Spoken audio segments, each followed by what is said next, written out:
Hey guys, how are we doing? So we're back on another Swagkage video, and this is something that you guys recommended I watch, so I'm going to. Plus, I'm really going to find it pretty interesting. I find all these quite interesting and informative because I love Naruto. I'm an idiot and I forget a lot of things, and it's nice to, you know, have things explained, because I'm dumb. But no, these are entertaining at the same time being informative, so that's why I enjoy these. So without further ado, however, explaining the Susanoo.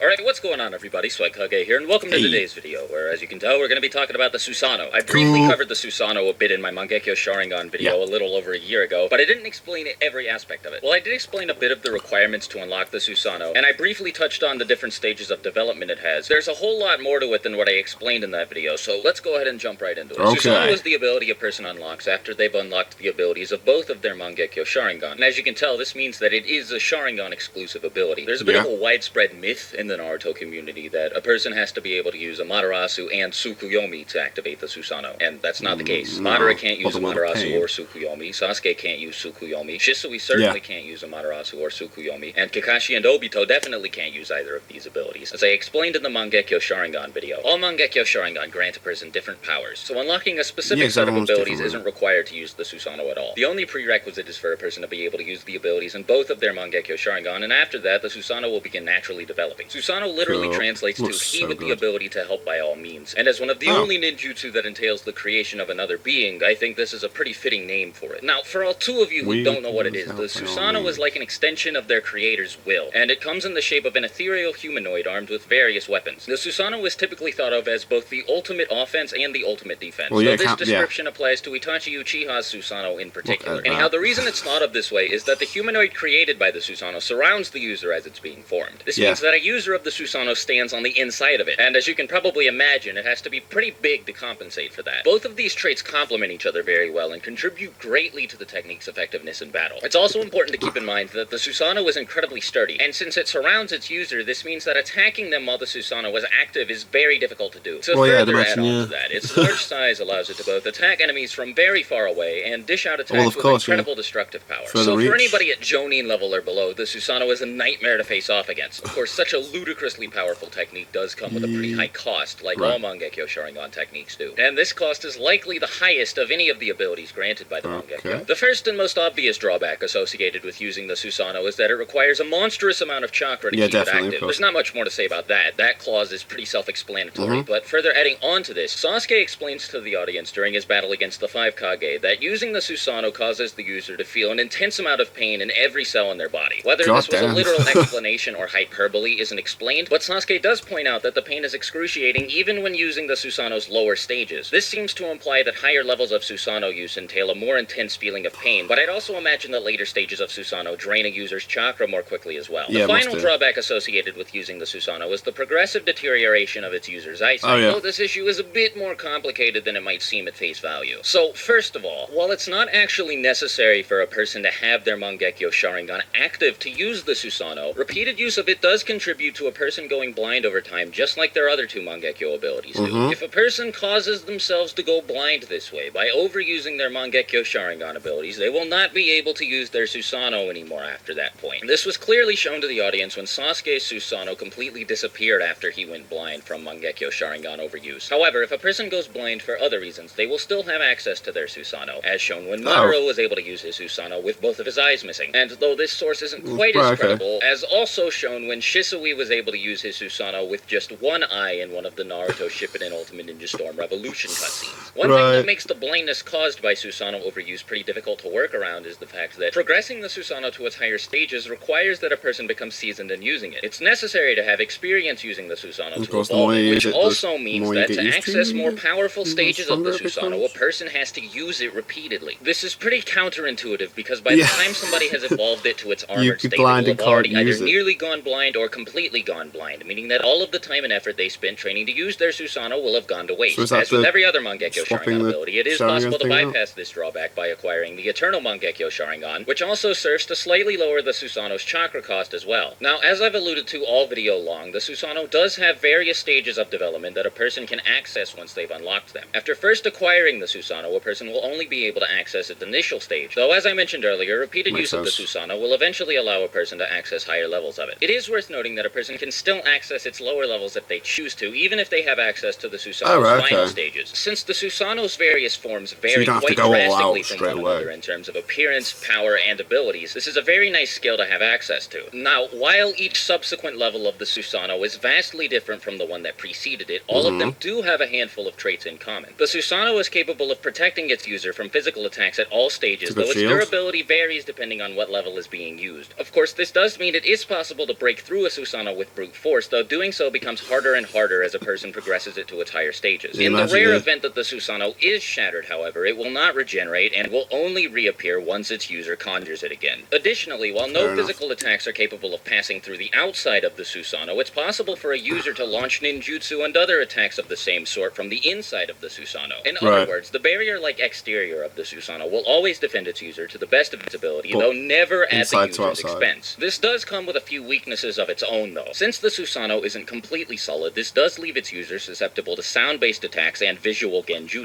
But since the Sharingan makes a person almost entirely immune to visual genjutsu, this isn't much of a weakness anyway. Aside from this, a user of the Susanoo will always be suspended within it, regardless of what stage they're using. Now, it's generally very difficult to pull somebody out of their Susanoo without breaking it first, but in the rare event that this is done, the Susanoo will immediately dissipate. Even if a person was able to escape from inside of their Susanoo, this would just cause it to disappear, so there's no use for doing so. These are the only similarities between the various stages of the Susanoo, and they're also the only similarities between the Susanoo of various people. As many of you know already, the power, abilities, and appearance of a Susanoo is tied directly to the person who owns it. This means that even at the same development stage, the Susanoo of two different people will often be very different, with more than enough distinct differences to tell one apart from the other. The most notable of these is the color difference. For example, Sasuke's Susanoo is purple, Itachi's is orange, and Madara's is blue, but there are a few more subtle differences between individual Susanoo, and I'll get into explaining them as I explain its various development stages. The Susanoo's first stage allows its user to create its literal skeleton, complete with a ribcage, bones, and even a skull for a face. This level of the Susanoo can actually be broken down into various sub-stages, as it actually takes a while for a user of the Susanoo to advance all the way to the point that they have developed a full skeleton. Somebody who has freshly unlocked the ability to use their Susanoo will initially only be able to manifest its ribcage. This can be used for defensive purposes, but not much else. The only differences that exist between users across this stage are its color and its durability. It seems possible to increase this ribcage's durability by using the Susanoo repeatedly, as made evident by the fact that the 4th Raikage was able to break through Sasuke's Susanoo at this stage, but couldn't do the same thing to Madara. The next sub-stage of the skeletal Susanoo allows its user to manifest arms, and this is where differences become a bit more apparent. While Itachi and Sasuke just created basic arms with clenched fists at the end of them in this stage, the arm created by Madara during this stage is actually bladed and has a sword in place of a fist. Typically at this stage, users of the Susanoo only create one arm, and it isn't until they advance to the next stage that they create two. The next sub-stage of the skeletal Susanoo is the entire thing. It doesn't involve the creation of an entire skeleton, but rather the entire upper half of a skeleton. Now, despite what I just mentioned about the Susanoo's arms, it is possible to advance into this stage without creating two arms, and Madara has even shown the ability to do it without creating either arm. Both of these stages grant the Susanoo offensive potential that the basic ribcage did not have, though obviously it isn't until the entire skeleton is formed that the user is able to use this stage of the Susanoo to its fullest. The differences between various Susanoo at the final level of the skeletal stage are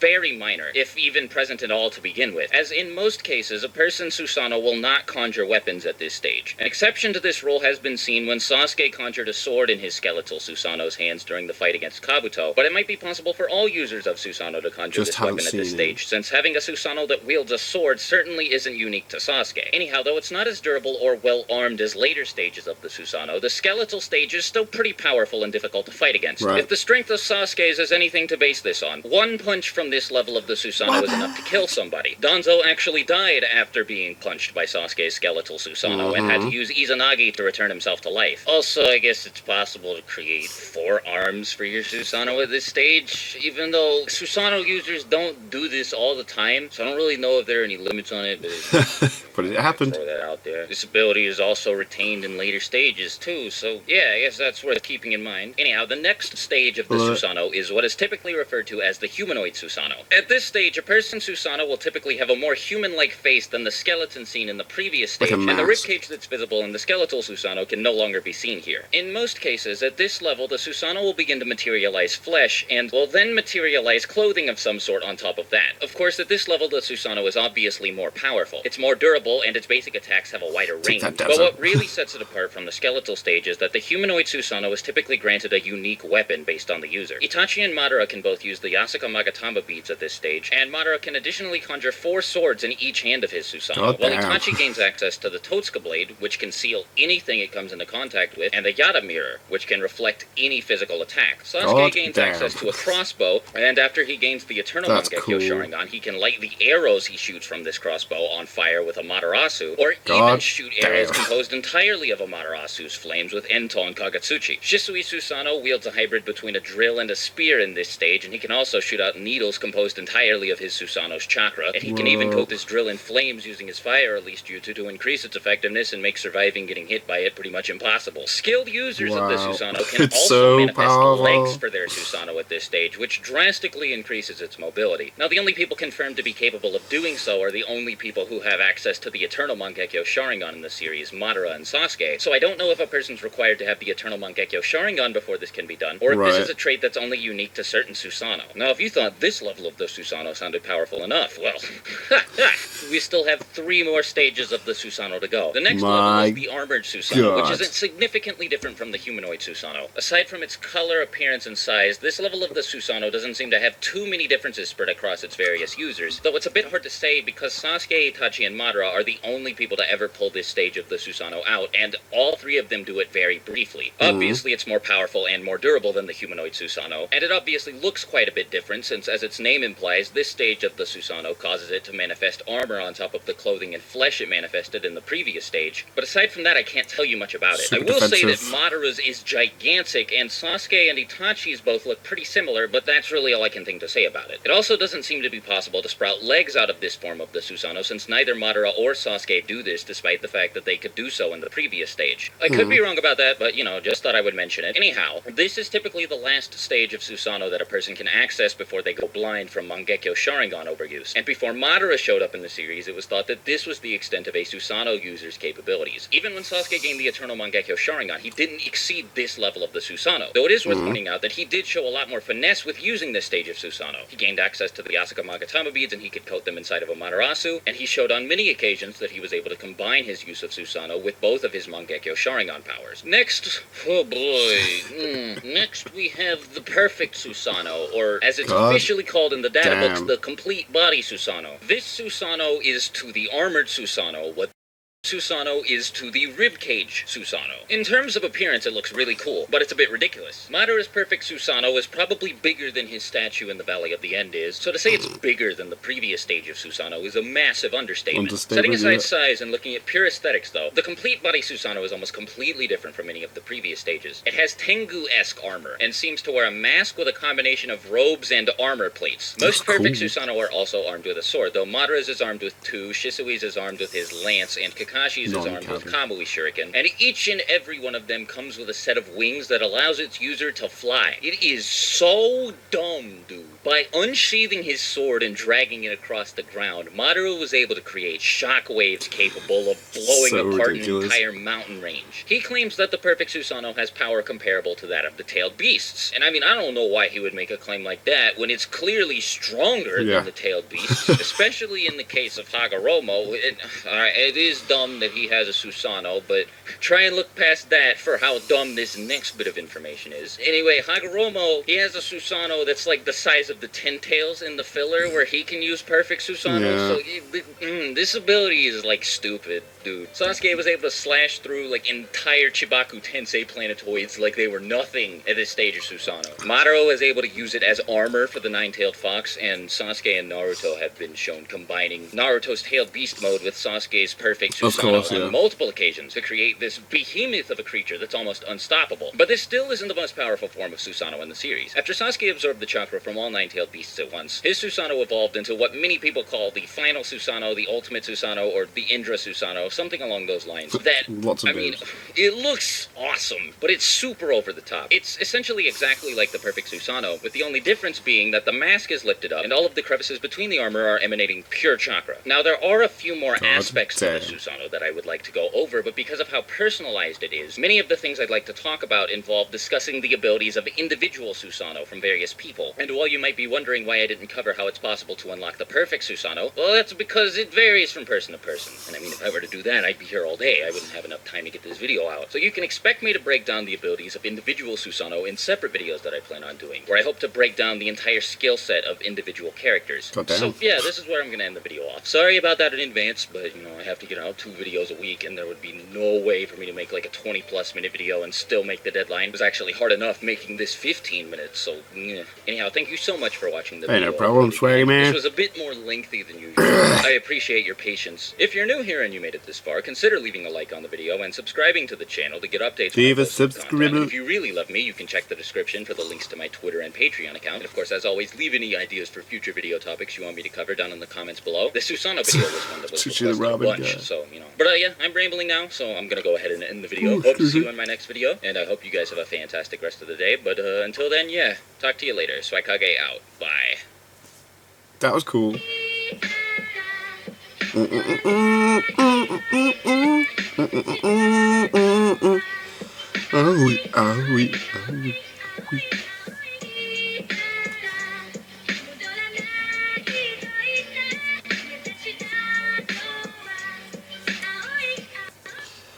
Well, that was very informative. I enjoyed that. You guys suggested it. I watched it. It's good. Got more Swagkage reaction videos on the way. I've been listing them. The next one I think is Why Everyone Hates Sakura. I've had a few people suggesting that one, so that's on the way. And then there's more. Don't worry. And then there's more other Naruto things on the way as well. Because I just love Naruto. Don't worry, the abridged reactions and funny stuff isn't going away.